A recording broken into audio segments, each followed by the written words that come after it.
Kami menghimbau untuk seluruh jamaah yang ada di masjid untuk tetap mematuhi protokol kesehatan yang berlaku. Terima kasih. Assalamualaikum warahmatullahi wabarakatuh. Para pemirsa dan para pendengar Radio Roja Darussalam 106,7 FM dimanapun berada, sebentar lagi kita akan menyimak kajian Islam ilmiah Ahlus Sunnah wal Jamaah yang akan dibawakan oleh guru kita, Ustadz Bambang Ahmad Wafi, BA MPDI. Dengan tema kita hari ini, akal pun membenarkan hari berbangkit. Kajian kitab Al-Usul As-Salasa. Kajian ini diselenggarakan setiap hari Rabu pukul 16.30 waktu Indonesia Barat sampai selesai.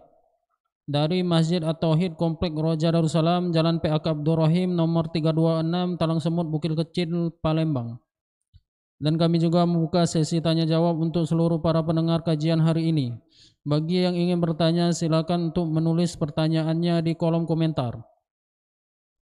Mari kita simak apa yang akan disampaikan dan semoga ini menjadi ilmu yang bermanfaat bagi kita, keluarga dan kaum muslimin lainnya. Tafadhal masyhura Ustaz. Bismillahirrahmanirrahim. Assalamualaikum warahmatullahi wabarakatuh. Innal hamdalillah nahmaduhu wa nasta'inuhu wa nastaghfiruh wa na'udzu billahi min shururi anfusina wa sayyiati a'malina. May yahdihillahu fala mudilla lahu wa may yudlil fala hadiya lahu. Wa ashhadu an la ilaha illallah wahdahu la syarika lahu wa ashhadu anna Muhammadan 'abduhu wa rasuluhu la nabiyya ba'dahu. Allahumma salli ala Muhammad wa ala ali Muhammad wa man tabi'ahum bi ihsanin ila yaumil qiyamah. Ya ayyuhalladzina amanu ittaqullaha haqqa tuqatih wa la tamutunna illa wa antum muslimun. Ya ayyuhan nasu ittaqu rabbakum alladzi khalaqakum min nafsin wahidah وخلق منها زوجها وبث منهما رجالا كثيرا ونساء واتقوا الله الذي تساءلون به والأرحام إن الله كان عليكم رقيبا. يا أيها الذين آمنوا اتقوا الله وقولوا قولا سديدا يصلح لكم أعمالكم ويغفر لكم ذنوبكم ومن يطع الله ورسوله فقد فاز فوزا عظيما. أما بعد فإن أصدق الحديث كتاب الله وخير الهدي هدي محمد صلى الله عليه وسلم وشر الأمور محدثاتها فإن كل محدثة بدعة وكل بدعة ضلالة وكل ضلالة في النار. إخوة الإيمان rahimani wa rahimakumullah, pendengar setia Radio Roja Darussalam dan Sriwijaya Mengaji yang senantiasa dimuliakan oleh Allah Subhanahu wa Ta'ala. Kita bersyukur kepada Allah Subhanahu wa Ta'ala karena pada hari ini kita masih bisa diberikan kesempatan oleh Allah Subhanahu wa Ta'ala untuk berupaya meningkatkan keimanan kita kepada Allah dengan mempelajari ilmu tentang Allah, mempelajari 3 landasan utama tentang akidah kita.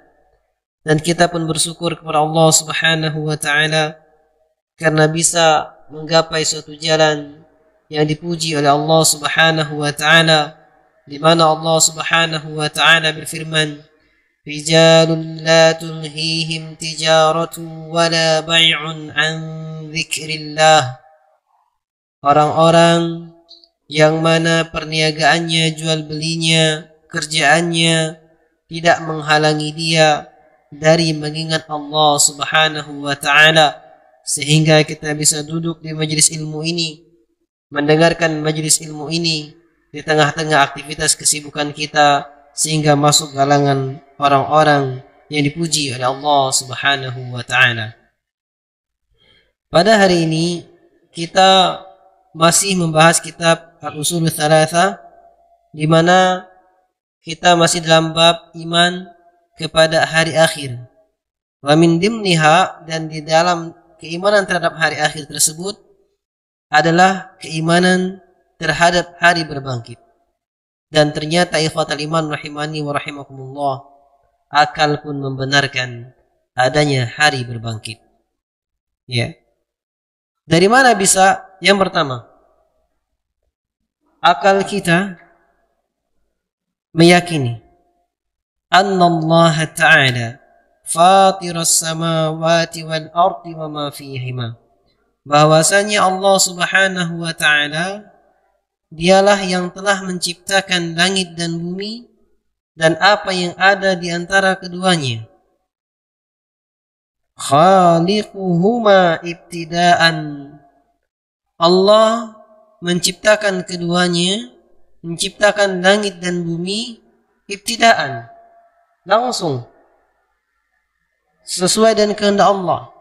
Allah yang memulai menciptakan langit dan bumi. Wal qadiru ala ibtida'il khalqi la ya'jizu an i'adatihi. Ketika ikhwatal iman, akal kita yang melihat, sebagaimana kita bahas, bahwasanya akal kita tidak bisa menolak bahwasanya adanya langit dan bumi ini beserta keteraturannya, mesti ada yang menciptakannya. Mesti ada yang menciptakannya. Tidak mungkin muncul begitu saja. Pasti ada sebab-musababnya.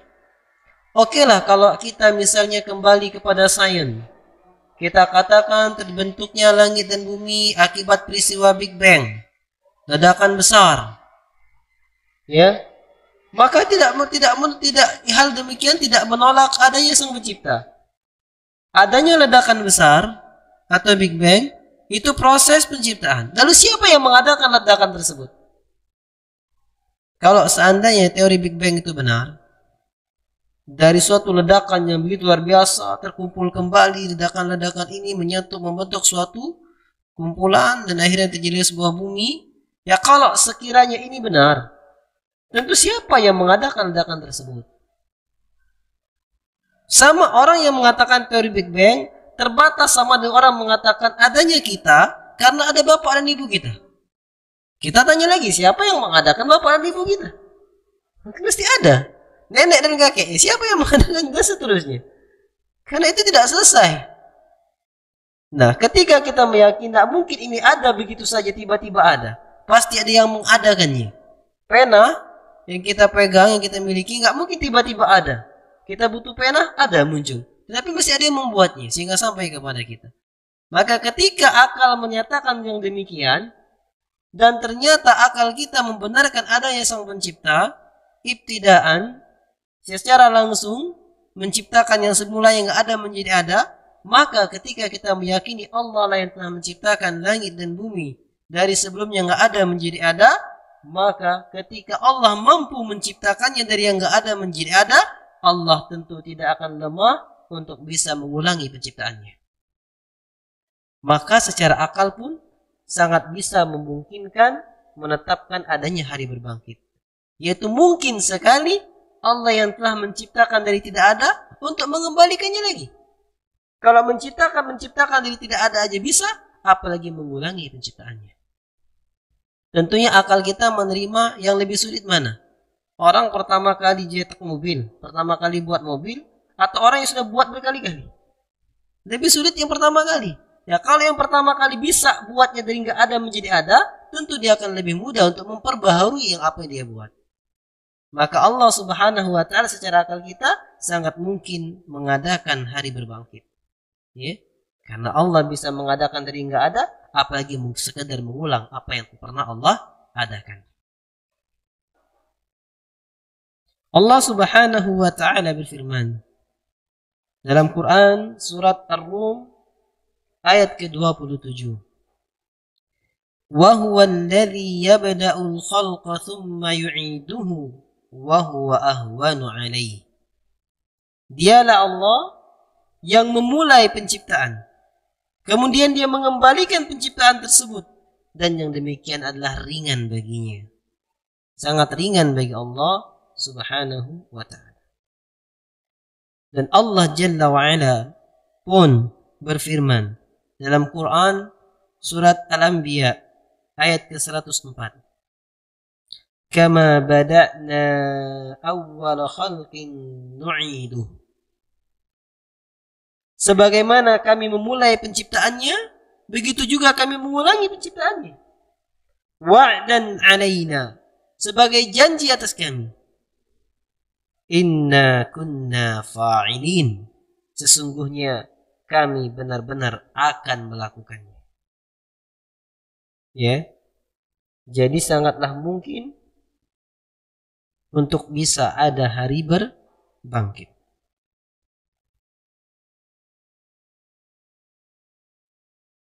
Dan bahkan Allah Subhanahu wa taala berfirman dalam Quran surat Yasin,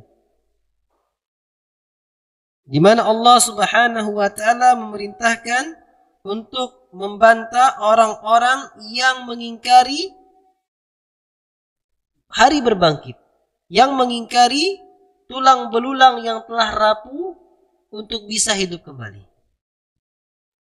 Kata Allah Subhanahu wa taala dalam Quran surat Yasin ayat ke-79, Qul yuhyiha alladhi ansha'aha awwala marrah wa huwa bikulli khalqin alim. Katakanlah, dialah Allah yang telah menghidupkannya, menghidupkan tulang belulang yang ramim, yang telah rapuh. Katakanlah, yang akan menghidupkannya kembali, yang akan membangkitkan tulang-tulang yang telah rapuh itu adalah zat Allah yang telah menciptakannya pertama kali. Dan dia Allah Maha mengetahui setiap penciptaannya. Allah Subhanahu wa taala Maha mengetahui apa yang dia ciptakan. Ini dari satu sudut pandang yang pertama, bahwasanya akal pun membenarkan adanya hari berbangkit. Bagaimana sisi dalil alasan yang kedua? Berkata Syekh Muhammad bin Salih Al-Utsaimin rahimahullahu ta'ala, Annal arda takunu maytatan hamidah ليس فيه شجرة خضراء فينزل عليها المطر فتهتز حضراء حية فيها من كل زوج بهيج. Ya, bahwasanya bumi yang telah menjadi mati, kering, gersang, yang gak ada pepohonan yang hijau pun di atas bumi tersebut, bumi yang telah tandus. Lalu turunlah hujan dari langit, sehingga bumi yang tadinya tandus bergetar, bergoncang, ya, berubah bentuk tanahnya dan menjadi hijau, memiliki kehidupan, tumbuh dari rumputan, dan tumbuh juga makhluk-makhluk yang berpasang-pasangan. Ya enggak? Ketika hujan lebat, tiba-tiba muncullah hijau-hijauan, lalu ternyata pas dideketin di hijau-hijau itu ada semutnya, ada serangganya. Jadi muncul dari yang tandus, tanah yang mati, bisa muncul tumbuh-tumbuhan dan hewan-hewan. Ya.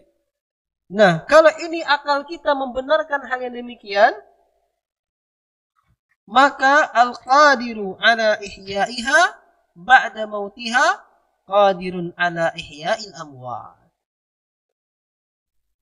Zat yang mampu menghidupkan setelah matinya, maka tentunya dia mampu untuk menghidupi yang mati. Ketika kita melihat Atau bahasa gampangnya kalau kita nggak pakai yang lainnya, coba lihat. Kita lihat tuh tanah tandus. Hanya dengan Allah kasih ayatnya turun hujan. Itu jadi hidup. Maka kalau kita pikirkan, ini sekedar kekuatan hujan. Ya, tentunya dari Allah Subhanahu wa Ta'ala. Bisa menghidupkan. Ya. Tentunya ketika kita terjadi hari kiamat misalnya, semua telah datar, hancur lebur, maka sangat mungkin hidup. Apalagi dengan perintah Allah Subhanahu wa Ta'ala. Maka sangat mungkin adanya hari berbangkit. Akal kita pun tidak menolak bahwasanya peristiwa berbangkit itu sangat mungkin terjadi. Allah Subhanahu wa Ta'ala berfirman dalam Quran surat Fussilat ayat ke-39. Wa min ayatihi annaka taral arda khashi'atan فَإِذَا أَنزَلْنَا عَلَيْهَا الْمَاءَ اهْتَزَّتْ وَرَبَتْ. Dan di antara tanda-tanda kekuasaan Allah Subhanahu wa Ta'ala bahwasanya engkau melihat bumi yang telah tandus. Lalu apabila diturunkan di atas bumi yang tandus tadi air, ihtazzat warabat, gemetar bumi tersebut dan menumbuhkan tumbuh-tumbuhan. Innal ladzi ahyaha la muhyil mauta. Sesungguhnya Allah Zat yang telah menghidupkan tanah yang tandus tadi benar-benar akan menghidupkan yang telah mati. Innahu ala kulli syai'in qadir. Sesungguhnya Dia Allah Maha Kuasa atas segala sesuatu. Dan Allah Subhanahu wa Ta'ala pun berfirman, "Wa nazzalna minas samaa'i maa'an mubaraka fa'ambatna bihi jannatin wa habbal hasid wan nakhla basiqatin laha tal'un nadid." Allah Subhanahu wa Ta'ala berfirman dalam Quran surat Qaf, ya, ayat yang ke-9. Wa nazzalna minas samaa'i maa'an mubarakan fa'ambatna bihi jannatin wa habbal hasid.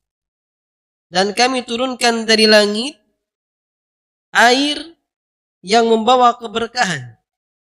Lalu kami tumbuhkan dengan air tersebut jannatin, kebun-kebun, wa habbal hasid, dan biji-bijian yang siap untuk dipanen. Wan nakhla basiqatin laha tal'un nadid. Dan pohon-pohon kurma yang tinggi-tinggi yang mempunyai tal'un, mayang, ya, nadid, yang bersusun-susun, pelepahnya bersusun-susun. Rizqan lil ibad, sebagai rizki bagi para hamba. Wa ahyayna bihi baldatan maita. Dan kami hidupkan dengannya, dengan hujan tadi, baldatan maita, negeri yang telah mati. Kadzalikal khuruj, demikianlah hari berbangkit. Ya, demikianlah hari berbangkit. Jadi Allah telah gambarkan, ketika kita bisa melihat sesuatu yang tandus hidup, maka begitulah ketika Allah membangkitkan kita dari kuburan-kuburan kita. Ya, sebagaimana munculnya tumbuh-tumbuhan dari bumi, maka begitu juga muncullah kita dari bumi. Ya, muncullah kita dari bumi.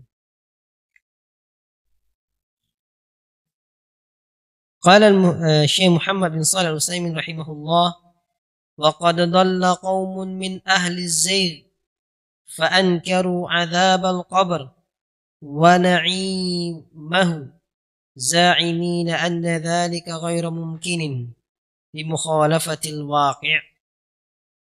Maka kita mendapati orang yang menyimpang, suatu kaum yang tergelincir, yang mana mereka mengingkari adanya azab kubur. Mereka mengingkari nikmat kubur dengan anggapan bahwasanya yang demikian tidak mungkin. karena berselisih dengan perkara yang terjadi waqi'. Apa maksudnya?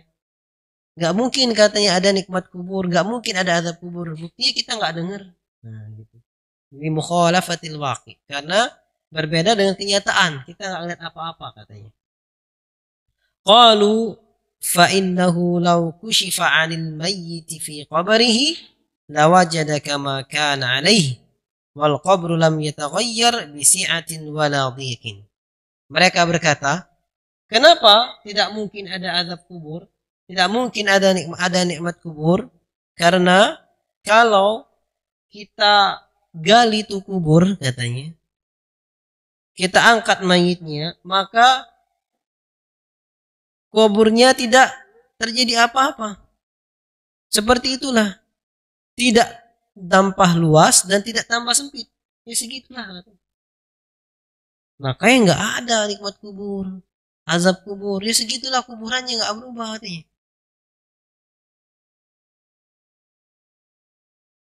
Maka anggapan yang seperti ini, ikhwatal iman rahimani wa rahimakumullah, wa hadha az-za'mu batilun bisyar'i wal hissi wal aqli.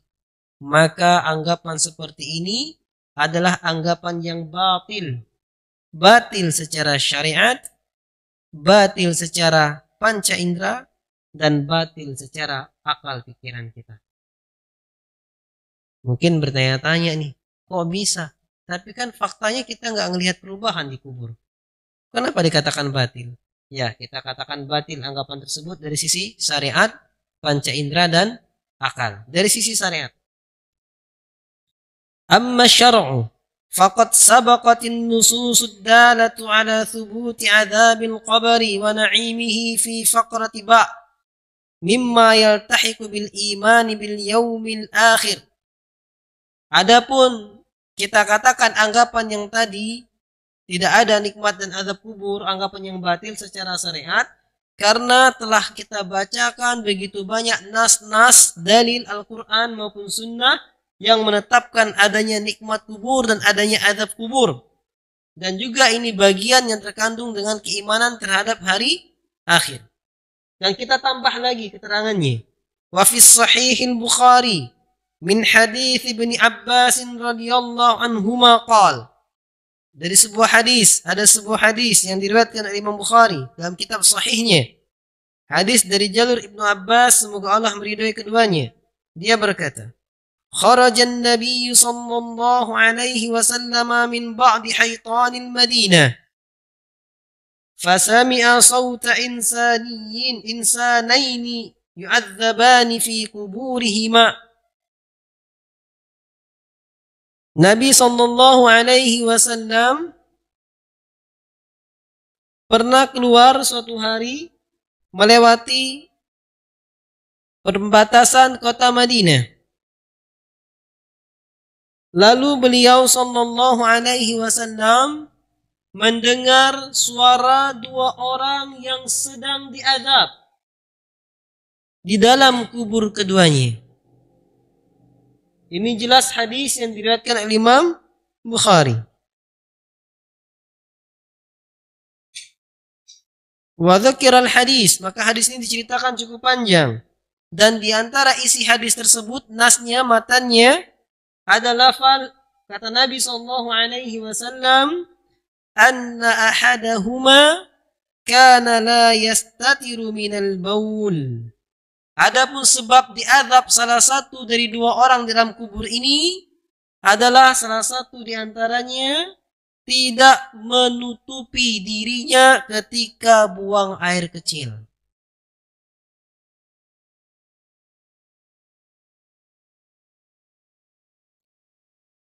Dalam riwayat yang lain dengan lafal min baulihi. Dalam riwayat lain dikatakan la yastanji minal baul. Dalam riwayat yang lain dikatakan tidak bersuci setelah buang air kecil. Dalam riwayat ini, konteks ini dikatakan tidak menutupi dirinya dari buang air kecil. Diazab di kuburan gara-gara itu. Nah, maka setelah orang yang ngaji jangan sama dengan yang belum ngaji ya. Jangan sampai udah ngaji nanti stop kendaraan di pinggir jalan langsung nyocor di situ. Jadi kalau kayak gitu ini diazab di kuburnya. Ini jelas hadis dari Nabi SAW. Tapi saya tutupi pakai apa? Tutupi pakai pintu mobil misalnya. Karena dia ngencingin ban mobil. Ya ditutupi pakai pintu mobil. Istinja enggak? Bersuci enggak? Karena ada yang lain karena enggak bersuci dari bangunannya. Ya. Dan panjang hadisnya ya. Sehingga Nabi SAW menancapkan pelepah pohon kurma di kuburan tersebut. Ditanya oleh para sahabat kenapa? Semoga Allah Subhanahu wa taala meringankan azab kuburnya sampai pelepah kurma ini kering. Ini kekhususan bagi Nabi sallallahu alaihi wasallam. Jangan sampai kita mentang-mentang dapat hadis seperti itu, lewat di kuburan, ngambil pelepah pohon pisang kah, pelepah kelapa kah, ditancepin di kuburan. Alasannya apa? Sunnah, Nabi kan melakukan seperti itu. Maka kita jawab, ini sunnah atau bukan? Nah, tidak bisa jawab. Sunnah itu apa? Ya, ma udhifa ila Nabi sallallahu alaihi wasallam minal aqwali wal af'ali wat taqrir. Apa saja yang disandarkan kepada Nabi sallallahu alaihi wasallam, baik perkataan, perbuatan ataupun ketetapan. Nah, ini perbuatan Nabi. Sunnah. Sunnah bukan berarti. Sunnah, tapi sunnah itu enggak mesti semuanya harus diikutin. Ada sunnah yang hukumnya wajib, seperti sholat 5 waktu, sunnah Nabi kan perbuatan Nabi, hukumnya wajib. Ada sunnah yang hukumnya sunnah secara fikih, yaitu apa? Dikerjakan berpahala, tidak dikerjakan enggak mengapa. Sholat malam, Nabi mau jangan sholat malam, sunnah Nabi, kita sholat malam sunnah. Ada sunnah yang hukumnya makruh, ya. Ada sunnah yang hukumnya makruh, perkara yang dibenci. Ada sunnah yang hukumnya haram, ya, perbuatan Nabi, tapi khusus untuk Nabi, kita nggak boleh berbuat. Nabi istrinya berapa? Nah, kita boleh 9. 4 boleh jamaknya. Nggak boleh khusus Nabi Sallallahu Alaihi Wasallam. Begini juga perkara ini. Kenapa kita katakan khusus Nabi? Karena kalau kita coba-coba ambil pelepah pisang misalnya, atau pelepah kelapa, kita tancepin di kuburan, dan kita mengatakan Nabi menancapkan yang ini agar yang dikubur tidak diazab sampai pelepah ini kering, berarti kita seuzon dengan penghuni kubur itu diazab. Gimana kalau penghuni kubur itu dapat nikmat kubur? Coba kita tancepin gitu. Itu yang pertama. Yang kedua, kalau kita coba-coba berbuat demikian, berarti kita mengaku tahu perkara gaib. Padahal Allah berfirman, la ya'lamul ghaiba illallah. Enggak ada yang tahu perkara gaib kecuali Allah. Dan di antara sebab pembatal keislaman adalah orang yang mengaku tahu perkara gaib. Karena dia merasa dirinya sebagai tandingan Allah Subhanahu wa ta'ala. Makanya haram, bisa jadi kufur kalau kita mengetahui perkara gaib. Ini nggak boleh, ini dikerjakan. Dan ini juga yang mungkin dijadikan dalil oleh sebagian kaum muslimin ketika datangi kuburan disiram biar basah. Ya, biar nanti dia sejuk, nggak diazab sampai kering. Ya, gimana itu suuzon juga berarti? Ya nggak boleh.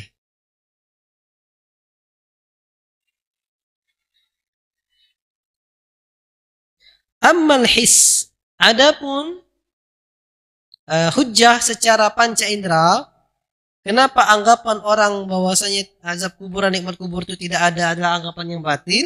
Alasannya secara panca indera, fa innan naima yara fi manamihi annahu kana fi makanin fasihin bahijin yatana'amu fi.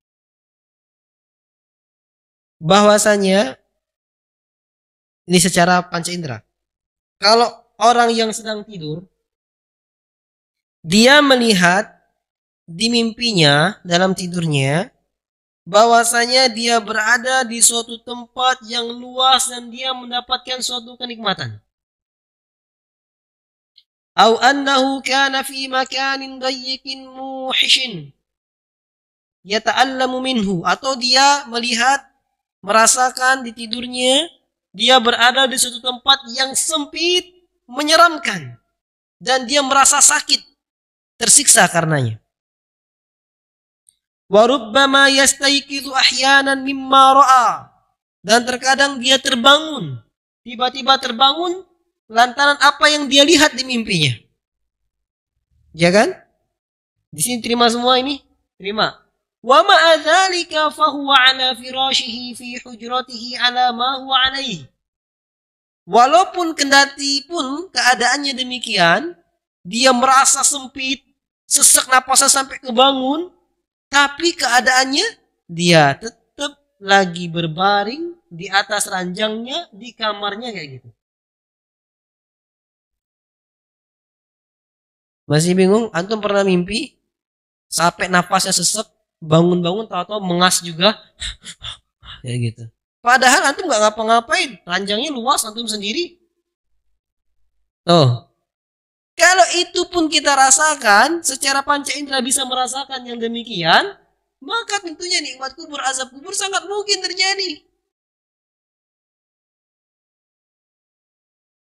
Iya. Karena wan naumu akhul maut. Karena tidur itu adalah saudaranya kematian. Tidur itu adalah saudara dari kematian. Bersama. Dari itulah Allah Subhanahu wa ta'ala menyebut tidur dengan kalimat wafat. Jadi bahasa Arabnya tidur itu dengan kalimat wafat Allah sampaikan. Allah Subhanahu wa ta'ala berfirman dalam Quran surat Az-Zumar ayat ke-42. Allahu yatawaffal anfusa hina mautiha wallati lam tamut fi manamiha fayumsiku allati qada 'alaiha al-maut wa yursilul ukhra ila ajalin musamma. Ya, Allah lah yatawaffal anfus, yang telah mewafatkan jiwa atau menahan jiwa. Wafat artinya mati. Wafat artinya juga tidur. Wafat artinya tercukupi. Wafat artinya ditahan. Allah yatawaffal anfus. Allah lah yang telah menahan jiwa. Hina mautiha. Ketika jiwa tersebut mati. Wallati lam tamut. Dan yang belum mati. Min manamiha. Dari tidurnya. Jadi wafat ini Allah berikan kepada yang mati dan yang belum mati. Berupa tidur. Jadi tidur Allah sebut dengan kalimat wafat dan kematian juga disebut dengan kalimat wafat. Fayumsiku allati qada 'alaiha al-maut. Maka Allah tahan yang telah Allah tentukan bagi kematian. Jadi jiwa ini ketika dia telah ketemu takdirnya mati, Allah tahan, gak dikembalikan ke jasadnya. Wa yursilul ukhra, dan Allah kembalikan ke jasadnya ila ajalin musamma, bagi yang belum mati sampai batas waktunya. Ya. Nah, kalau keadaan tidur pun kita merasakan sesaknya, merasakan senangnya, walaupun orang yang ngelihat kita sedang tidur kayaknya nggak apa-apa. Tapi kita yang tidur ngerasakan senang atau ngerasakan sedih dengan mimpi kita. Ya begitu juga kalau kita dalam keadaan kematian. Oh berarti kematian tuh mati seperti tidur aja Zat. Ya ini contoh yang contoh secara panca indera. Tapi kita mengimani bahwasanya ketika dalam kubur kita mendapatkan nikmat ruh dan jasad. Ya tidak hanya ruh saja ataupun jasad dan saja. Wa ammal aqlu, adapun hujjah secara akal, fa innan naima fi manamihi yara ar-ru'ya al-haqqul mutabaqa lil mawaqi'. Secara akal bahwasanya kalau ada orang yang tidur, ya, dalam mimpinya dia melihat mimpi yang benar, yang bersesuaian dengan keadaan. Wa rubbama ra'an nabiyya sallallahu alaihi wasallam ala sifatih. Dan bisa jadi dia melihat Nabi sallallahu alaihi wasallam di atas sifatnya benar-benar Nabi. Wa man ra'ahu ala sifatihi faqad ra'ahu haqqan. Siapa saja yang melihat Nabi Shallallahu Alaihi Wasallam dalam mimpinya yang sesuai dengan sifat Nabi, maka dia benar-benar melihat Nabi Shallallahu Alaihi Wasallam. Kenapa? Karena memang seperti itu, syaitan nggak bisa menyerupai wujud seperti Nabi Shallallahu Alaihi Wasallam. Dengan syarat apa? Sifat yang kita lihat itu sesuai dengan karakteristik Nabi Shallallahu Alaihi Wasallam. Kita mimpi ketemu Nabi, tapi hidungnya pesek misalnya, maka kita yakini itu bukan Nabi, ngaku-ngaku aja. Kenapa? Karena Nabi orang Quraisy. Orang Quraisy itu hidungnya mancung, sangat mancung. Imam Syafi'i pun dalam satu riwayat dikatakan Imam Syafi'i itu Quraisy, orang Quraisy. Ya, Imam Syafi'i itu Quraisy. Nah, itu hidungnya mancung banget sampai menutupi bibirnya. Dalam satu kata-kata sampai, bukan ketutup sampai ini kayak Patrick, bukan. Maksudnya ya saking mancungnya kalau lihat di depan agak tertutup. Itu berarti mancung. Nah, jadi kalau ada yang pesek ngaku Nabi Muhammad berarti bukan. Terus ada juga lihat mimpi tidur. Ternyata ada dia mengaku Nabi Muhammad SAW, tapi kulitnya hitam legam, berarti bukan. Kata Nabi warna kulitnya putih kemerah-merahan. Ada yang mengatakan dia putih misalnya bagus, tampan, kuning langsat, bukan, Nabi putih kemerah-merahan. Itu ada gunanya kita mempelajari karakteristik Nabi. Atau dia mengaku Nabi SAW ganteng banget ya, saking rambutnya tegak-tegak tapi kayak rambut anak pang. Aku Nabi SAW, bukan berarti. Nabi suka sisir rambutnya kan, walaupun ganteng, walaupun gimana, bukan. Karena kita harus tahu karakteristik. Atau ngaku Nabi tapi pendek, bukan. Ngaku Nabi tapi jangkung, bukan juga. Nabi itu tidak jangkung, tidak pendek. Kalau jalan sama orang yang pendek nggak kelihatan terlalu jangkung, kalau jalan sama orang jangkung nggak kelihatan pendek. Bagus, semampai. Dadanya bidang. Ya, dadanya bidang. Maka perlu kita ketahui karakteristik Nabi Shallallahu Alaihi Wasallam. Nah, waman ra'ahu ala sifatihi faqad ra'ahu haqqan, wa ma'a dzalika fannaimu fi hujratihi ala firashihi ba'idan amma ra'a. Kendati pun demikian, itu yang sedang tidur tetap berada di kamarnya, di atas ranjangnya, jauh dari siapa yang dia lihat. Nabi di mana, dia di mana, ya kan? Itu bisa. Fa in kana hadza mumkinan fi ahwalid dunya afala yakunu mumkinan fi ahwalil akhirah. Kalau yang demikian itu mungkin ya dalam keadaan kita di dunia, maka tentunya itu lebih mungkin lagi terhadap perkara akhirat. وأما اعتمادهم فيما زعموه على أنه لو كشف عن الميت في قبره لوجد كما كان عليه والقبر لم يتغير بسعة ولا ضيق فجوابه من وجوه منها. Adapun ya sandaran mereka yang menolak adanya azab kubur dan nikmat kubur adalah alasan bahwasanya kalau kita gali kuburan itu maka nggak ada perubahan dari sisi luas dan sempitnya, tetap segitu aja. Maka kita jawab dari beberapa sisi. Yang pertama, annahu la tajuzu mu'aradatu ma jaa'a bihi syar'u bimithli hadhihi syubuhat ad-dahidati allati law ta'ammala al-mu'arid biha ma jaa'a bihi syar'u haqqu at-ta'ammuli la 'alima butlana hadhihi syubuhati wa qad qil. Ya. Yang pertama sisi jawaban kita, sisi yang pertama bahwasanya tidak boleh menentang apa yang datang oleh syariat dengan penentangan seperti ini, dengan membawa subuhat-subuhat seperti ini. Kan apalagi kalau sekiranya yang nentang tadi memikirkan lebih dalam tentang keadaannya, maka dia akan benar-benar mendapati kesalahan dari subhat yang dia sampaikan.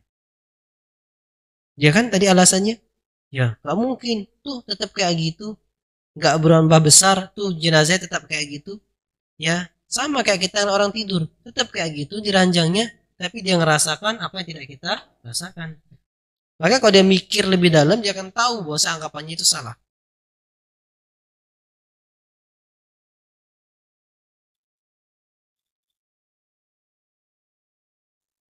Karena ada satu pepatah Arab mengatakan, wa kam min ghaibin qawlan sahihan wa afatuhu minal fahmis saqim.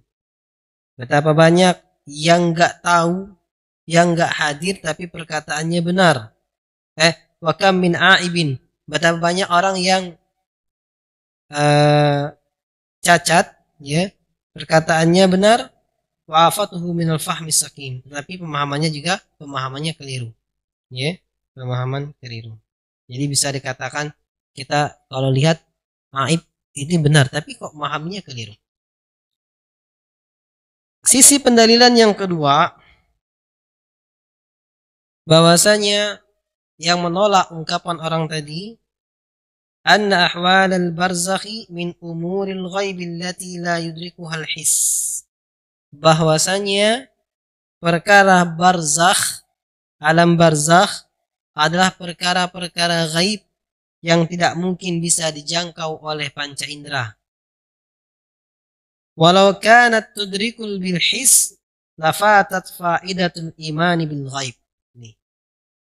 Kalau sekiranya perkara barzakh itu bisa kita rasakan dengan panca indera, maka hilanglah faidah kita beriman kepada yang gaib. Paham? Karena maksud Allah berfirman, Alif Lam Mim, dzalikal kitabu la raiba fihi hudal lil muttaqin alladzina yu'minuna bil ghaibi wa yuqimunas shalah. Yaitu orang-orang yang beriman kepada yang gaib. Apa maksudnya beriman kepada gaib? Beriman kepada sesuatu yang enggak nampak. Beriman kepada sesuatu yang enggak mungkin bisa kita buktikan secara empirik. Kalau semua yang bisa kita buktikan yang empirik, maka enggak butuh iman. Enggak butuh iman. Maksudnya enggak butuh apa? Enggak manfaat, enggak ada faidahnya. Antum beriman bahwasanya telur itu bentuknya lonjong. Antum percaya. Kenapa? Karena pernah melihat telur bentuknya lonjong. Berarti enggak manfaat. Apa manfaatnya? Dengan antum tahu telur bentuknya lonjong, antum akan ditinggikan derajatnya? Enggak bakal. Semua orang mengakui. Karena bisa dibuktikan empirik. Namun yang membuat janji Allah, yarfa'illahu alladhina amanu minkum walladhina utul ilma darajat. Allah angkat derajat orang yang beriman di antara kalian dan yang berilmu dengan berapa derajat adalah karena mengimani sesuatu yang tidak diimani yang lainnya. Makanya dia dimuliakan oleh Allah Subhanahu wa taala karena percaya walaupun enggak lihat. Abu Bakar As-Siddiq dikatakan As-Siddiq percaya dengan Nabi walaupun enggak ngelihat. Percaya peristiwa Isra Mi'raj. Dalam satu malam Nabi selesai dari Makkah ke Baitul Maqdis di Palestina, naik ke Sidratul Muntaha, balik lagi ke Makkah. Dalam waktu satu malam. Teknologi waktu itu nggak memungkinkan. Teknologi sekarang pun masih belum mungkin. Ya, tetapi percaya sehingga dapat gelar Siddiq. Kalau semua bisa dibuktikan, maka nggak perlu iman. Iman itu dituntut karena kita nggak tahu, makanya kita percaya. Bil ghaib tafsirnya alladzina yu'minuna bil ghaib, yaitu beriman kepada yang gaib. Allah gaib, nggak kelihatan, nggak bisa kita buktikan langsung empiriknya, tapi kita yakin ada. Nah ini yang membuahkan pahala yang luar biasa, balas yang luar biasa. Dan kita telah bahas akal kita pun menerima adanya Allah.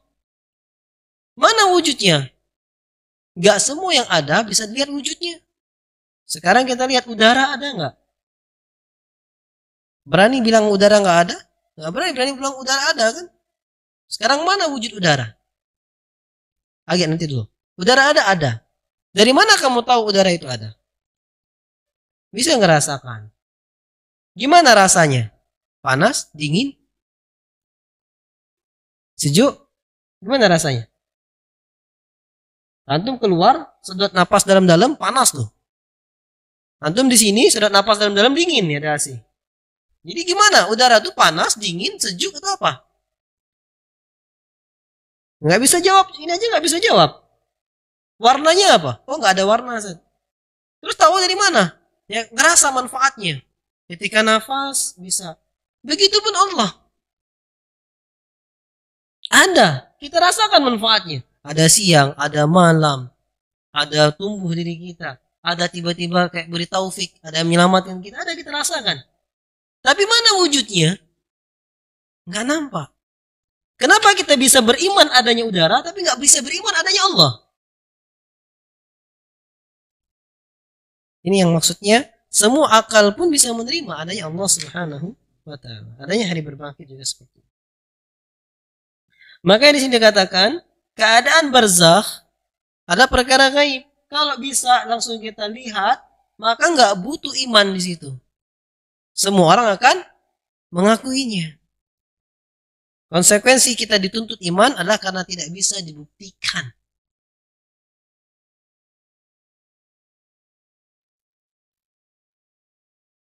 Walatasawal mu'minuna bil ghaib wal jahiduna fi tasdiqi biha. Kalau sekiranya perkara gaib tadi, perkara itu bukan gaib, azab kubur, nikmat kubur bisa dilihat, maka nggak ada beda antara orang yang beriman dengan yang gaib dengan orang yang tidak beriman dengan yang gaib.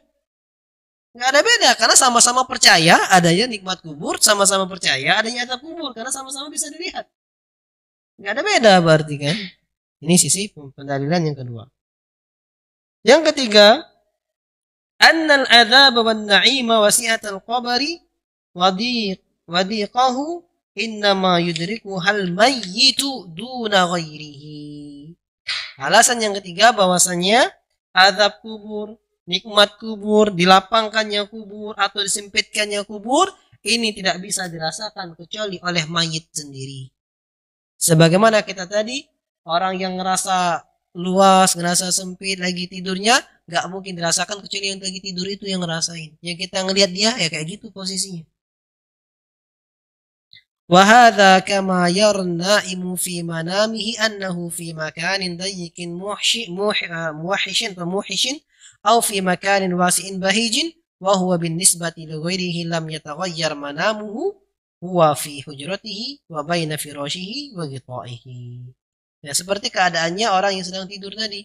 Dia merasakan lapang atau dia merasakan sempit.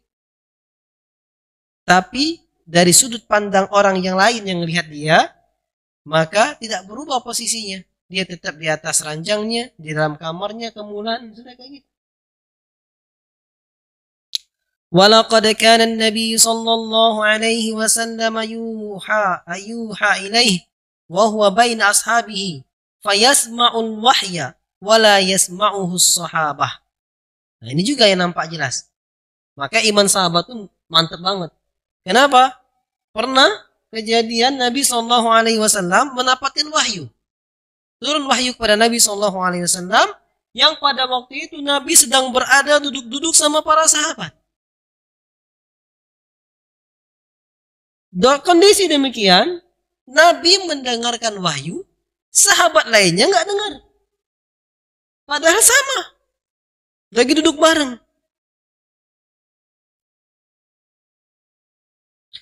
Dan terkadang warubbama yatamatsalu lahul malaku rajulan fayukallimuhu. Pernah malaikat menjadi seorang pemuda lalu mengajak bicara Nabi SAW. Wassahabatu la yarawna malak. Dan malaikat itu para sahabat enggak melihat malaikat tersebut. Wala yasma'unahu, dan enggak mendengar. Tapi Nabi melihat dan mendengar.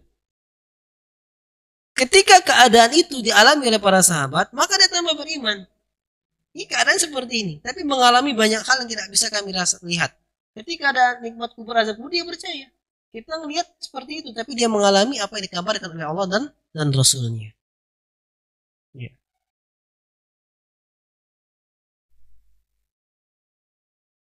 Dan sahabat pernah merasakan wahyu. Sering. Ketika Nabi SAW pernah turun wahyu. Dan di sisinya ada Zaid bin Thabit. Siapa Zaid bin Thabit? Penulis wahyu. Adalah orang yang menulis wahyu, menulis Al-Quran. Di tulang, di semua dan ketika Nabi meninggal di masa pemerintahan Abu Bakar, ketika banyak sekali penghafal Quran mati pada perang Riddah, dan dilihat maslahatlah untuk menulis Al-Quran, maka ditulislah Al-Quran itu. Ditulislah dan ditunjuk untuk menulisnya adalah Zaid bin Thabit sebagai ketua panitianya. Dan dia nggak mau pertamanya, dan lihat kemaslahat, dia ada yang salah baca maka dia tulis. Itu dari zaman Abu Bakar. Oh, bukan zaman Utsman, Zat. Abu Bakar, penulisan Al-Quran sejak zaman Abu Bakar As-Siddiq radhiyallahu anhu. Ya, karena banyaknya penghafal Quran yang meninggal pada perang Riddah. Kemudian Quran mushaf yang ditulis oleh Zaid bin Thabit tersebut disimpan di rumahnya anaknya Abu Bakar Siddiq, ya. Kemudian dilanjutkan oleh masa Khalifah Umar bin Khattab radhiyallahu taala anhu. Disimpan di rumahnya istri Nabi Hafsah. Kemudian setelah itu di masa Utsman bin Affan, ternyata banyak sekali yang baca Quran dengan bacaan yang salah. Di sini bacanya beda, sini bacanya beda. Akhirnya ini akan menimbulkan kerusakan. Akan hilang otentik Al-Quran. Maka ijtihadlah dan diputuskan untuk menyalin Al-Quran yang telah ditulis tadi, disalin ulang. Sebanyak berapa salinan. Kemudian salinan ini dikirim ke daerah-daerah kekuasaan Islam. Dan diperintahkan untuk membakar mushaf selain mushaf yang dikirim oleh Utsman bin Affan. Makanya dikenal dengan nama mushaf Rasm Utsmani. Itu. Jadi bukan ditulis di zaman Utsman bin Affan, tidak, diperbanyak di zaman Utsman bin Affan radhiyallahu taala anhu. Itu. Nanti ada pelajaran ulumul Quran. Kemudian yang keempat, ya, alasan yang keempat, anna idrakal khalqi mahdudun bima makkanahumullahu ta'ala min idrakihi. Yang keempat, cara kita menjawabnya bahwasannya jangkauan manusia, makhluk, itu terbatas dengan apa yang Allah tetapkan bagi makhluk tersebut jangkauannya. Paham ini? Jangkauan kita ini yang bebas penghalang. Yang di samping dinding itu tidak kelihatan lagi. Ketutup dinding nggak kelihatan lagi kan? Karena Allah buat jangkauan mata kita segitu makhluk. Maka jangkauan kita terbatas, pendengaran kita terbatas, Allah batasi. Sebagian makhluk, maka kita nggak bisa menjangkau itu. Wala yumkinu an yudriku kulla mawjudin. Dan makhluk itu, pendengaran, penglihatan, panca indera makhluk gak mungkin menjangkau semua yang ada. Fassamawatu sab'u wal ardu wa man fihinna wa kullu syai'in yusabbihu bihamdillahi tasbihan haqiqiyan yusmi'uhu Allah ta'ala man sya'a min khalqihi ahyanan. Langit yang 7, bumi yang 7, ya, dan segala sesuatu itu bertasbih dengan memuji Allah Subhanahu wa ta'ala dengan tasbih yang sejatinya, yang sebenar-benarnya. Allah pendengarkan tasbihnya itu kepada siapa yang Allah kehendaki dari makhluknya. Allah perdengarkan kepada Nabi Sulaiman suara semut. Kita nggak kedengeran suara semut. Ketika pasukan Sulaiman mau lewat, panglima semut nyuruh masuk ke lubangnya. La yahtimannakum Sulaiman wa junuduh. Kalau nggak masuk akan diinjak oleh Sulaiman dan pasukannya, kata semut. Mendengar itu Sulaiman tertawa, sudah diam, mantap. Bingung pasukan, kenapa mantap? Ya ada semut, tunggu selesai dulu dia masuk liangnya. Sudah selesai baru lanjut jalan. Itu kedengaran, Allah perdengarkan. Tapi sejatinya dibatasi oleh Allah Subhanahu wa ta'ala. Sebagaimana Nabi mendengar suara orang yang diadab dalam kubur karena Allah perdengarkan. Allah perdengarkan. Tapi kita nggak dengar sudah. Apakah Nabi dengar terus? Enggak juga. Ketika kasus itu Nabi dengar diperdengarkan oleh Allah.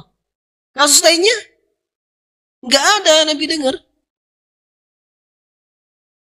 Kalau Nabi dengar terus, mungkin nggak pernah bisa tidur. Dan kisah masang pelepah itu tiap saat. Karena Nabi paling rahmat dengan umat. Bil mu'minina raufur rahim. Sakit hati Nabi kalau dengar ada umat Islam yang tersiksa. Ya, Allah perdengarkan di waktu itu, kemudian tidak lagi.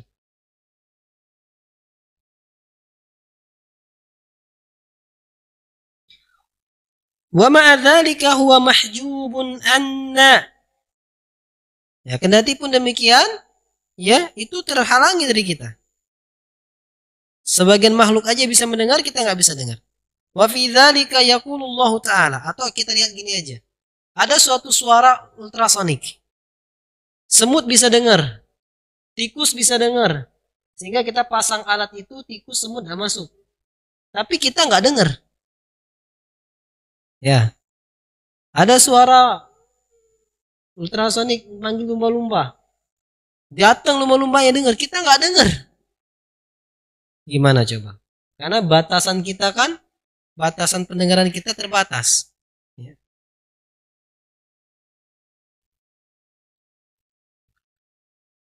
Allah Subhanahu wa taala berfirman, "Tusabbihu lahus samawati as-sab'u wal ardu wa man fihinna." Langit yang 7 dan bumi yang 7 dan apa aja yang ada di dalam keduanya itu bertasbih kepada Allah Subhanahu wa taala. Tapi kita nggak ada yang dengar. Gimana tembok bertasbih, gimana semua bertasbih, kita nggak dengar. Wa in min syai'in illa yusabbihu bihamdihi. Dan tidak ada sesuatu pun kecuali bertasbih dengan memuji Allah Subhanahu wa taala. Walakin la tafqahuna tasbihahum. Akan tetapi kalian enggak mendengar, enggak faham bagaimana tasbih mereka. Tuh. Quran surat Al-Isra ayat ke-44.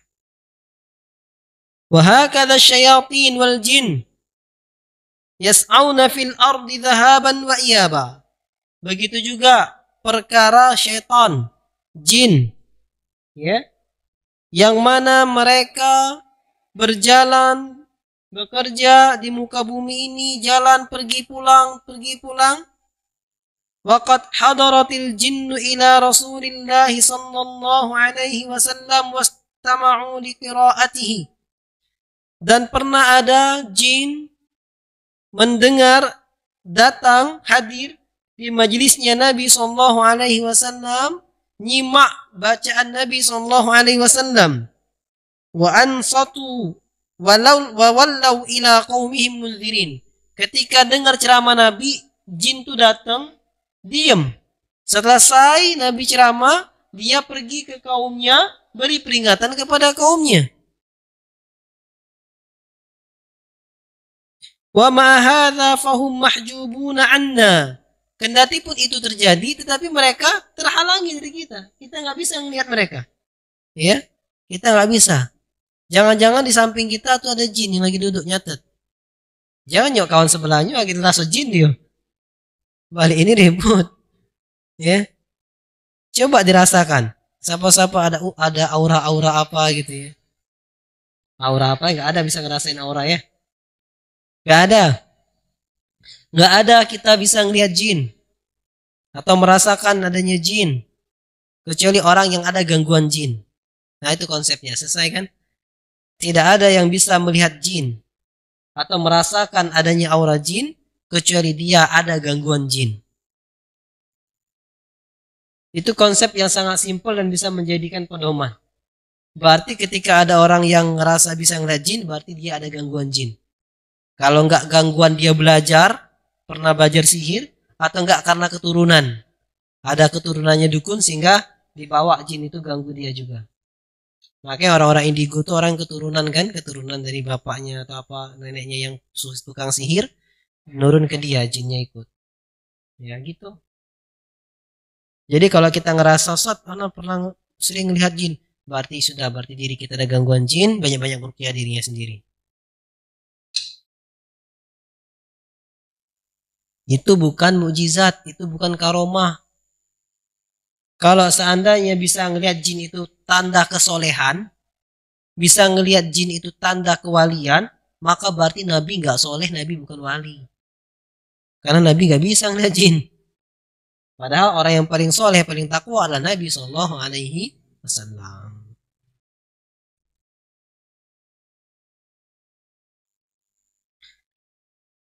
Allah Subhanahu wa taala menceritakan ini.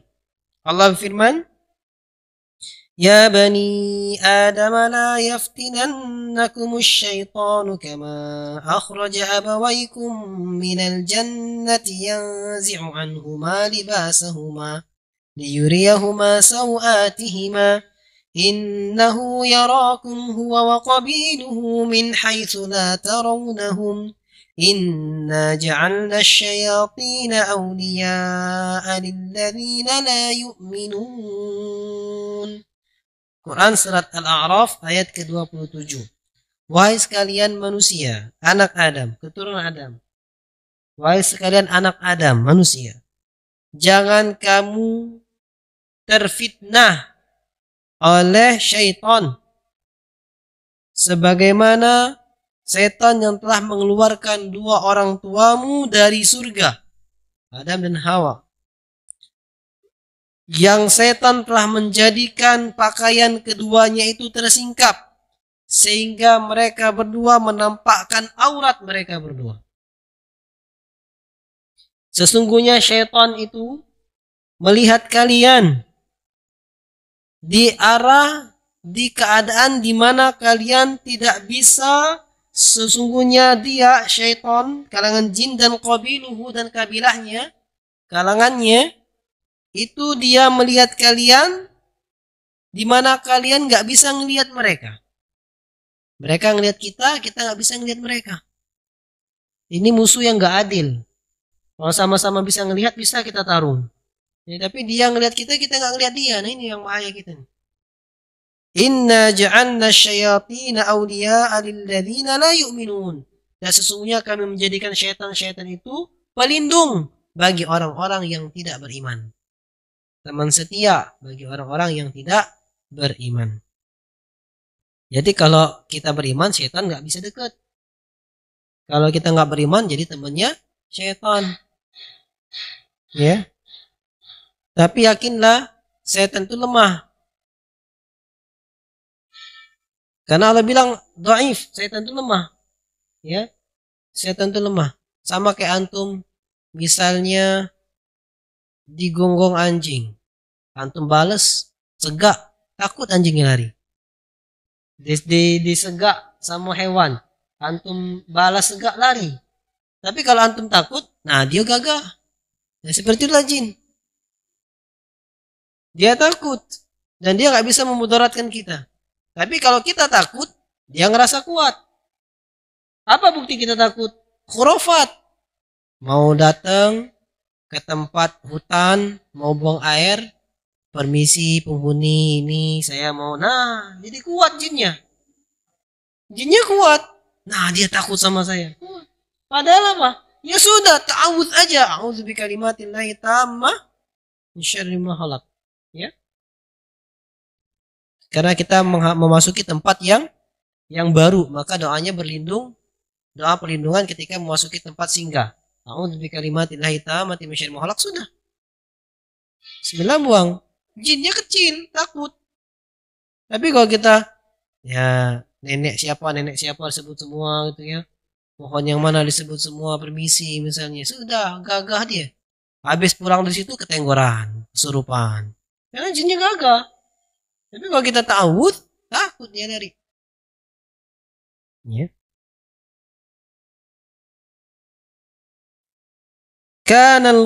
وإذا كان الخلق لا يدركون كل موجود فإنه لا يجوز أن ينكروا ما ثبت من أمور الغيب ولم يدركوه. Kalau sekiranya ya makhluk ini, kita ini gak bisa menjangkau segala yang ada, segala yang jelas-jelas ada aja gak bisa kita jangkau, ya, maka kita nggak boleh mengingkari apa yang telah tetap perkaranya dari perkara gaib. Walaupun kita nggak bisa menjangkaunya.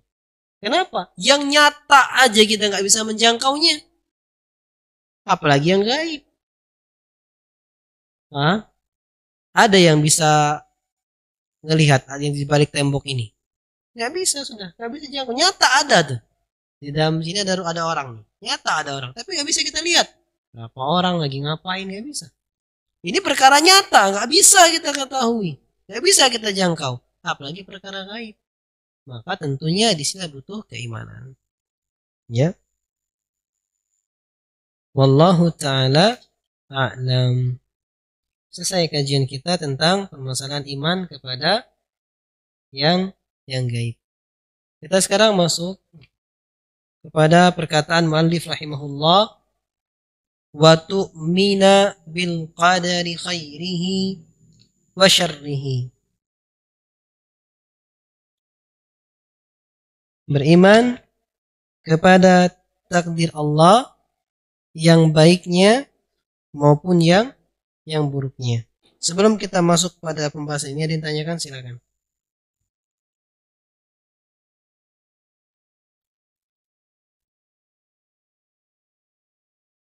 Semoga kita lanjutkan. Berkata muallif rahimahullahu ta'ala, wa tu'mina bil qadari khairihi wa syarrihi. Dan di antara rukun keimanan kita yang terakhir adalah kita beriman kepada takdir yang baiknya maupun yang buruknya. Wad dalilu ala hadha ala hadhihi al-arkan sittah qauluhu ta'ala. Jadi perkataan muallif beriman kepada takdir yang baiknya dan yang buruknya, ya.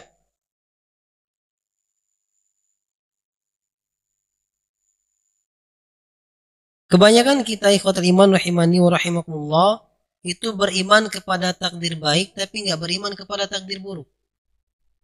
Apalagi ketika kita buat pengertian rukun iman, beriman kepada qada dan qadar. Ya. Sekarang kalau ada kita mengatakan beriman kepada qada dan qadar, saya tanya, apa itu qada, apa itu qadar?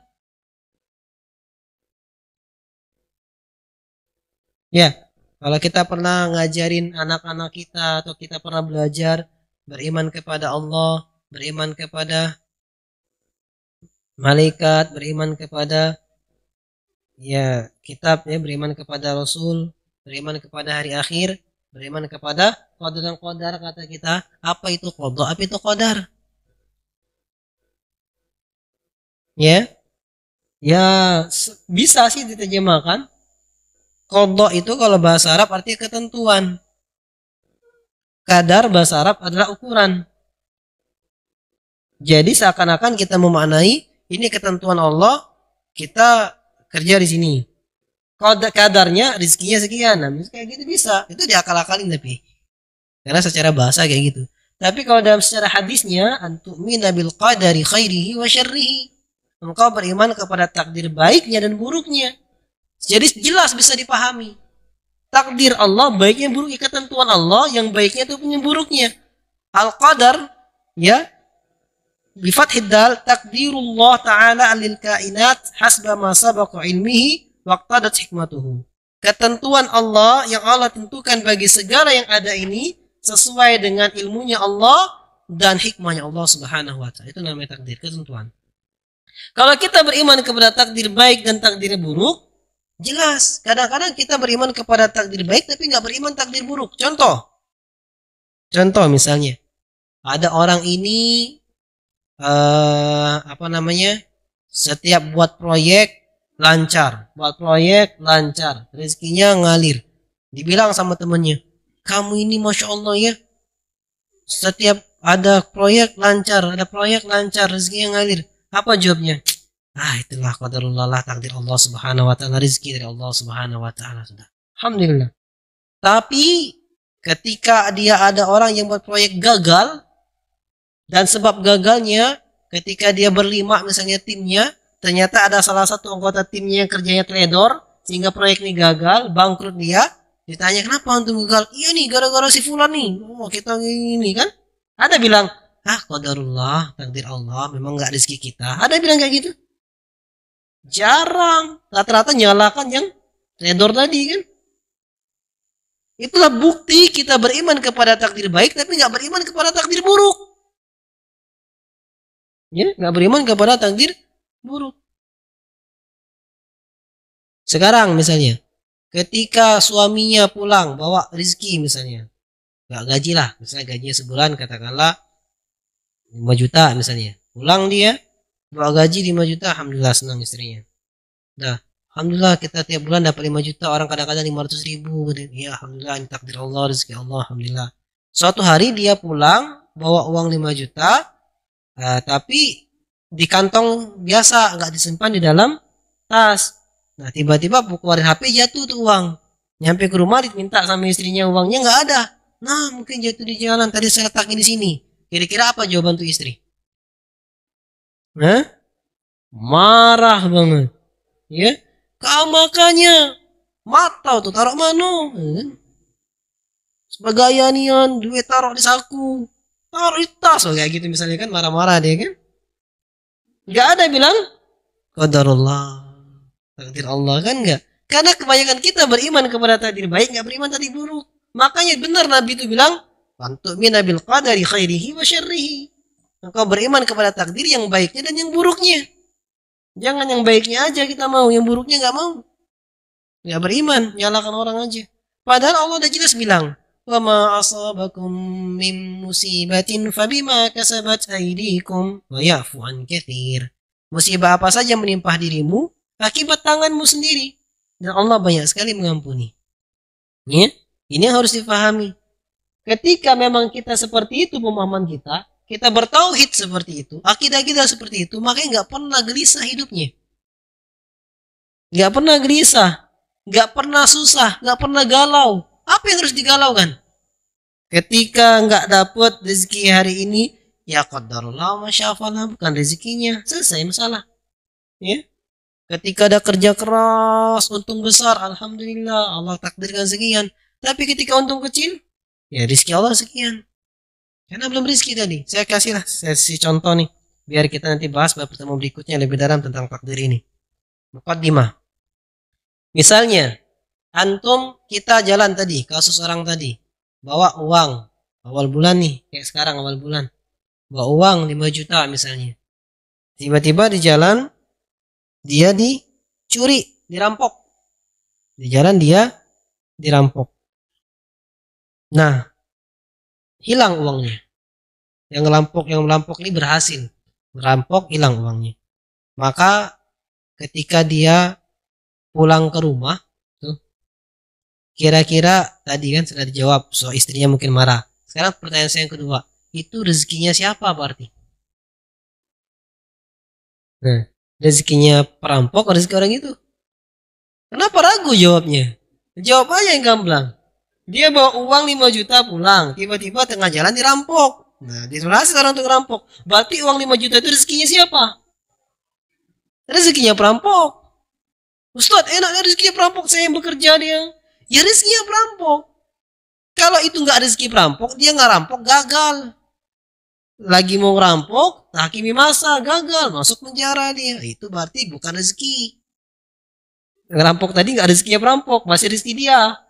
Tapi kalau itu rezekinya perampok, jadi hilang uang itu dari dirinya, diambil oleh perampok. Nggak kayak gitu rezeki itu. Kalau Allah takdirkan kita nggak dapet, apapun caranya. Gitu Ustaz, iya. Kalau perampok tadi nggak berhasil, bukan rezeki nggak berhasil. Mungkin Allah udah catat sama perampok tuh, hari itu dia dapat uang 5 juta. Cuma permasalahannya tuh perampok kasih stempel di rezekinya. Pakai stempel tak haram. Ya gitu. Karena halal haram itu kan upaya kita. Kita melakukan upaya, berapapun hasilnya Allah rezekinya. Siapa tahu kalau dia bersabar, tidak berbuat jalan haram, tiba-tiba dia jualin tanah orang laku, dapat fee 5 juta, bisa jadi kan? Bisa jadi. Berarti dia kasih stempel halal di rezekinya. Tapi karena nggak sabar tadi, pakai jalan haram, dan memang Allah tetap rezeki baginya hari itu 5 juta, dia dapat uang 5 juta. Kalau Allah tetapkan baginya rezeki 3 juta, dia berhasil ngambil 5 juta, pas bawa pulang ternyata jatuh tinggal 3 juta. Karena rezeki 3 juta, 2 juta tidak tahu kemana. Kayak gitu, tapi dia kasih stempel haram sama rezekinya. Ya, ini yang harus dipahami. Maka kalau kita memahami rezeki itu telah Allah tentukan, bahkan kita hafal hadisnya, ya. Kita hafal hadisnya ketika kita umur kita berapa? 120 hari dalam kandungan, summa yursalu ilaihil malak, diutus kepada yang malaikat. Wa yanfukhu fihi ruh, lalu mendiapkan ruh ke dalam janin tersebut. Wa yu'maru bi arba'i kalimat, dan dia diperintahkan untuk menulis 4 hal. Bikat rizkihi. Nah, yang pertama tulis rizkinya, wa ajalihi, ajalnya, wa amalihi, amal perbuatannya, wa saqiyun aw sa'idun, bakal jadi penghuni surga atau penghuni neraka. Telah ditentukan. Dan Allah berfirman, wa ma min dabbatin fil ardi illa 'ala Allahi rizquha. Tidak ada makhluk yang berjalan di muka bumi melainkan wajib bagi Allah rezekinya. Nah, ketika orang-orang bertauhid, maka akan tenang hidupnya. Maka nggak heran kalau tauhid membuahkan akhlak. Jika dia bertauhid, dia nggak ngeluh, nggak suka gerak gerusu, nggak suka ngumpat, apalagi nyariin orang, gitu, terima aja. Ini yang penting kita lakukan jalannya yang halal, rezekinya di Allah Subhanahu wa Ta'ala. Itulah namanya. Kenapa dakwah yang pertama kali itu dakwah tauhid? Karena tauhid akan berbuah kepada segala aspek. Berbuah kepada segala aspek. Wallahu ta'ala a'lam. Kita cukupkan aja kajian kita hari ini. Sudah jam 5:30. Apabila ditanyakan silakan.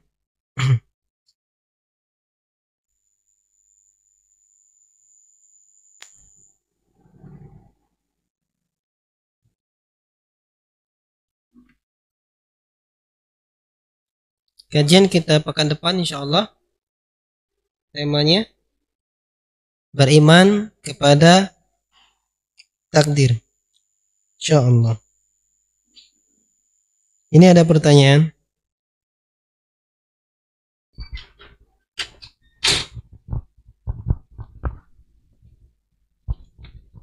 Bismillah. Apakah termasuk takdir kerja di suatu tempat yang baik, tetapi seperti dipersulit dalam mengambil libur untuk menuntut ilmu?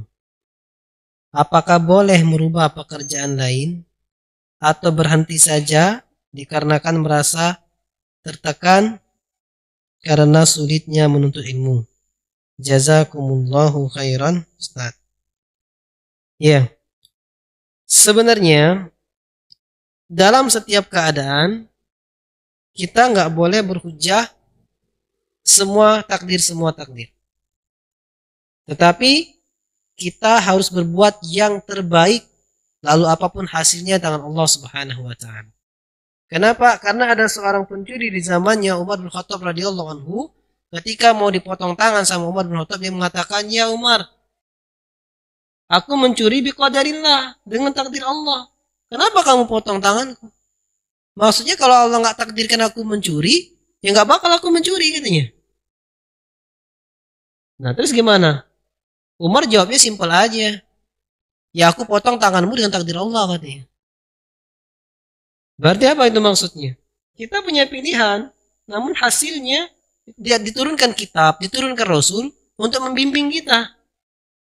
Ya, ketika sulit, Nabi udah bilang, "I'malu kullun muyassarun liman khuliqa lahu." Beramallah, semua akan jadi mudah bagi siapa yang ditentukan oleh Allah Subhanahu wa Ta'ala. Nah, kasus ini, khotul iman rahimani wa rahimakumullah, dipikirin lagi. Ketika misalnya, ini kasus ini banyak terjadi, apalagi para penuntut ilmu. Saya kisahkan cerita nyata nih. Para penuntut ilmu terjadi kasus seperti ini. Kami, antum lihat, teman-teman sama saya ada mondok, sama anak mondok. Dan ternyata tempat pondok kami itu terbaik lah di mata sekarang untuk pondok sunnah. Karena mondok di Al-Irsad Tengaran. Terbaik waktu itu. Namun pada kondisi jenjang kami, situasinya nggak kondusif. Di jenjang saya ada situasi nggak kondusif, di mana teman-temannya di luar ekspektasi kami. Yang kami pikir teman-temannya itu sebagaimana kami dapat gambaran, orang yang multazim, istiqomah, semangat belajar agama, murojaah semacam, ternyata main-main terus. Softo aja kerjanya. Apa tuh softo tuh? Canda terus. Gelisah nih. Ana sama teman gelisah. Nggak bisa belajar kayak gini. Tapi ya jangan ikut-ikutan, belajar terus. Belajar. Ternyata alhamdulillah Allah kasih kemudahan. Ana dari umum bisa ranking. Satu lagi dikasih hadiah. Pindah tapi. Anda mau merasa menjadi lebih baik, dia pindah. pesta Ali bin Abi Thalib karena dengar itu lebih baik. Sana. Ternyata apa? Didapetin juga teman-temannya nggak semuanya baik. Di mana tempat? Sudah mau pindah juga. Mau pindah juga. Kenapa? Karena pelajarannya padat, semua pelajaran dihafal. Pikir dari kita daripada ngafal pelajaran ini mending ngafal Quran, jelas pahalanya. Ini buku bahasa Arab sekian tebel dihafal semua, ngapain itu? Nah, jadi setan tuh masuk semua. Akhirnya memikirkan diri untuk keluar. Sebelum keluar ikut pengajian lah dulu kita berilmi. Sarah Syekh Utsaimin. Sampai ketemulah pendapat perkataan Syekh Utsaimin, tidak boleh di antara ada penuntut ilmu adalah ada mutadzawwuq, enggak boleh cicip-cicip. Cicip sini, cicip sini, cicip sini karena lan yahsulul ilm, enggak akan pernah dapat ilmu. Jadi adabnya selesaikan di suatu syekh baru pindah ke syekh yang lainnya. Mulai getar hati. Ngadep lah Ustaz. Ya sudah kata Ustaz, ana mau balik ke Tengaran akhirnya. Kenapa? Karena ana udah merasa enggak beradab di situ. Tapi apa jawab? Antum sudah memutuskan di sini dan antum telah pamit baik-baik. Di sini jangan terulang. Selesaikan. Carilah ilmu sebaik-baiknya baru antum pindah tempat lain. Akhirnya semangat dari situ. Teman anak pindah juga. Masih tetap keluar. Akhirnya sampai sekarang ketemu teman, anak iri sama antum. Kenapa? Anak sekarang gini-gini aja. Dimana pondok tidak selesai, Quran tidak selesai, bahasa Arab tidak bisa, macam. Tapi anak sudah kemana gitu kan. Makanya di antara adab itu ketika dijalankan, dapat ilmunya. Terus dimanapun kondisi, bukan tempat yang menentukan, tapi sikap kita sendiri. Makanya pernah suatu kisah dan kisah nyata, ini juga yang kisah yang benar-benar membuat anak termotivasi lagi. Jadi ketika di situ di kampus, kami belajar langsung alhamdulillah sama anaknya Syekh Muhammad bin Musa Al-Nasr, rahimahullah, baru meninggal kemarin-kemarinnya. Beliau Syekh Abdurrahman mengajar kami dan langsung membuka mulazamah. Mulazamah hanya orang 4. Alhamdulillah anak diajak mulazamah orang 4 di kamarnya. Di situ dia dari Jamiah Islamiyah Madinah, terus dia tidak melanjutkan Madinah, dia lebih cenderung di Markas Albani. Ya seperti itu kita belajar. Kita katakan kita belum dapat kesempatan ke Madinah, cuman kita ikut daurah masyayikh dan macam. Dia memberikan cerita yang luar biasa. Katanya banyak sekali orang yang belajar tapi tidak ada sumbangsi dalam dakwah. Dan ketika terjun dalam dakwah pun tidak memberikan manfaat yang luar biasa. Tapi banyak orang yang sudah belajar di tempat yang biasa, tapi karena dia perjuangannya luar biasa dan menghasilkan yang luar biasa dan memberikan manfaat kepada umat. Kisah katanya Ibnu Mas'ud dan Ibnu Abbas pernah Ibnu Abbas mengajak Ibnu Mas'ud, ta'al ilal ardil muqaddasah. Sini ke negeri yang disucikan di Palestina. Kenapa Palestina dikatakan negeri yang disucikan? Karena Palestina negeri yang tumbuh, yang muncul padanya para nabi. Negeri yang disucikan. Apa jawab Ibnu Mas'ud? Innal arda la tuqaddisu ahadan wa innama yuqaddisuhu amaluh. Sesungguhnya bumi tempat tidak bisa mensucikan seseorang. Tapi yang mensucikan seseorang adalah amalannya. Kota iman, merinding kita. Kenapa?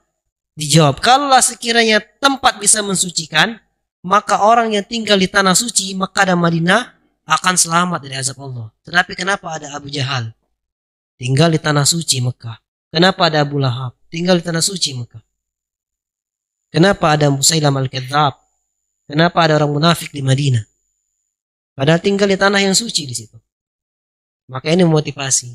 Sehingga motivasi kami dimanapun kita berada, yang masalah bukan tempatnya, tapi masalah azam kita, semangat kita untuk belajar. Semua media ada, semua tempat ada, ya.